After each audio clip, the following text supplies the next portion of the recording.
Welcome to this explainer. Today, we are diving into the brilliant, absolutely heartbreaking, and incredibly layered world of Ian McEwan's 2001 masterpiece, Atonement. But look, I need to give you a bit of a warning right up front. Absolutely nothing you are about to hear can be entirely trusted. Seriously, this is a story that plays tricks on your mind, completely shifting its shape the closer you look at it.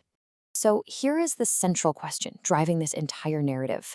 How does a single, half-innocent mistake by a 13-year-old girl utterly destroy the lives of the people she loves the most? We are going to see exactly how a hyper-vivid young imagination, when mixed with a desperate need for control, can spiral into a truly catastrophic lie. Okay, here's our roadmap for peeling back the layers of the story today. First, we'll look at the half-innocent mistake. Second, Briony's need for control. Third, the subjectivity of truth. Fourth, we'll explore translating the page to the screen. And finally, number 5, we're going to unpack that massive metafictional twist.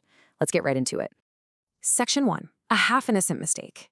This is the inciting incident that changes literally everything. And it all takes place on this seemingly mundane, sweltering hot summer day at a sprawling English country estate. But, as you'll see, right beneath that polite, stuffy surface, tensions are just boiling over. To really wrap our heads around the scope of this story, we need to understand the timeline. Structurally, Atonement is just brilliant. It's divided into 3 very distinct eras. We kick things off in 1935 England, which is where the fatal mistake actually happens.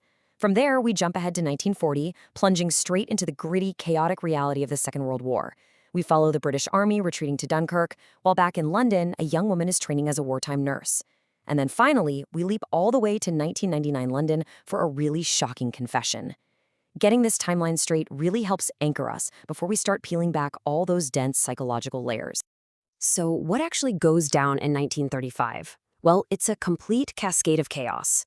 First off, there's this incredibly tense encounter by a fountain between Cecilia Tallis and Robbie Turner, who is the housekeeper's son. That results in a shattered family heirloom vase.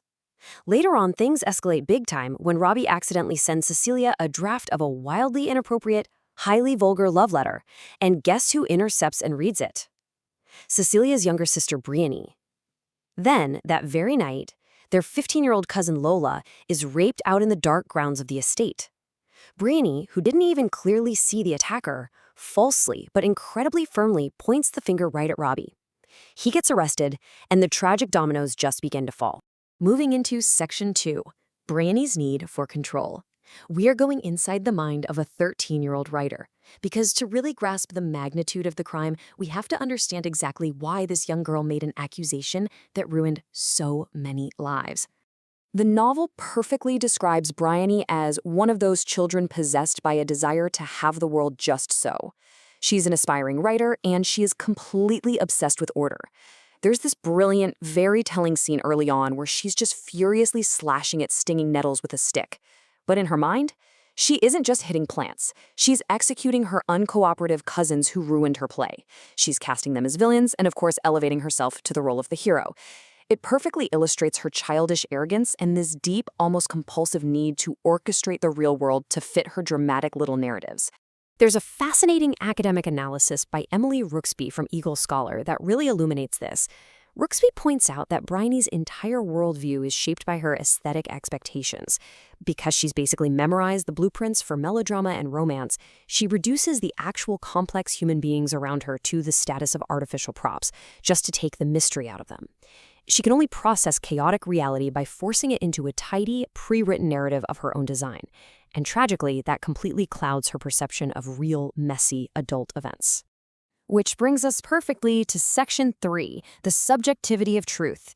We're going to look at 2 entirely different views of the exact same moment. McEwan practically gives us a masterclass here on the unreliability of memory through the famous fountain scene. First, we get to experience the scene right through Cecilia's eyes. Now, Cecilia is a recent Cambridge grad, but she's feeling totally aimless and stagnant. The text notes that she knew she should make plans, but she did nothing. So she's out at the fountain, filling this incredibly valuable heirloom vase. Robbie tries to help her, they bicker, and snap, the vase breaks. Cecilia's reaction? It's pragmatic, sure, but it is heavily fueled by this underlying, totally unacknowledged sexual tension with Robbie. She strips down her underwear, plunges into the fountain to grab the pieces, and then just coldly walks away. For her and Robbie, it's tense, it's highly charged, but it is a fully understood adult moment. But then, and this is where it gets so good, McEwan rewinds time. We watch the exact same event happen, but this time from the nursery window, strictly through Briony's eyes. To her naive mind, there was something rather formal about the way he stood, a proposal of marriage. Because Briony views the whole world through this lens of fairy tales and dramatic plots, she completely misinterprets what's happening. When her sister strips and gets in the water, Briony instantly assumes Robbie is commanding her, or that he's going to heroically dive in to save her. And when neither of her fairy tale predictions comes true, she is completely baffled. It just brilliantly exposes how subjective truth really is, especially when it's filtered through personal bias. All right, Section 4, translating page to screen, adapting an internal monologue. Now, in 2007, director Joe Wright adapted this incredibly dense novel into a highly acclaimed film. But that raises a huge question. How on earth do you adapt a story that takes place almost entirely inside the unreliable minds of its characters? The comparison between the two mediums is fascinating. The novel itself is deeply internal, it's incredibly dense, and honestly, it possesses this really wry sense of humor. Like, it spends 3 full paragraphs just tracking Briony hacking away at those nettles as if she's an Olympian. The film, by contrast, has to take a completely different approach. It is spare, it is incredibly tense, it is visually driven. Wright actually replaces the extensive inner monologues of the book with these heavy, suffocating silences. Instead of meticulously tracking every little microchange in Briony's personality, the film has to rely on striking visual images and surface emotions to convey the absolute crushing weight of her actions. Now, it is definitely worth noting that the novel sparked a few cultural and literary controversies when it was released. Impartially speaking, these debates generally centered around 3 main things. First, there were some accusations of plagiarism regarding the wartime nursing details, which were sourced from Lucilla Andrews' 1977 autobiography. Though I should add, many prominent authors immediately jumped in to defend McEwan's use of historical research. Second, there was criticism from some circles arguing that portraying a false rape accusation could reinforce harmful societal misconceptions. And third, there were massive debates regarding the ethics of the novel's ending and the moral responsibilities of storytelling itself. Which perfectly sets up Section 5, the metafictional twist.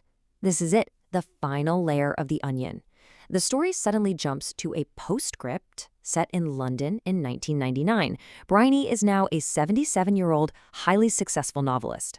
But we learned she's just been diagnosed with vascular dementia. She is facing a very rapid, totally irreversible mental decline. And it's in her final diary entry that Briony drops an absolute bombshell on the reader. Everything we just read, that beautiful, tear-jerking reunion between Cecilia and Robbie in 1940, it was a lie.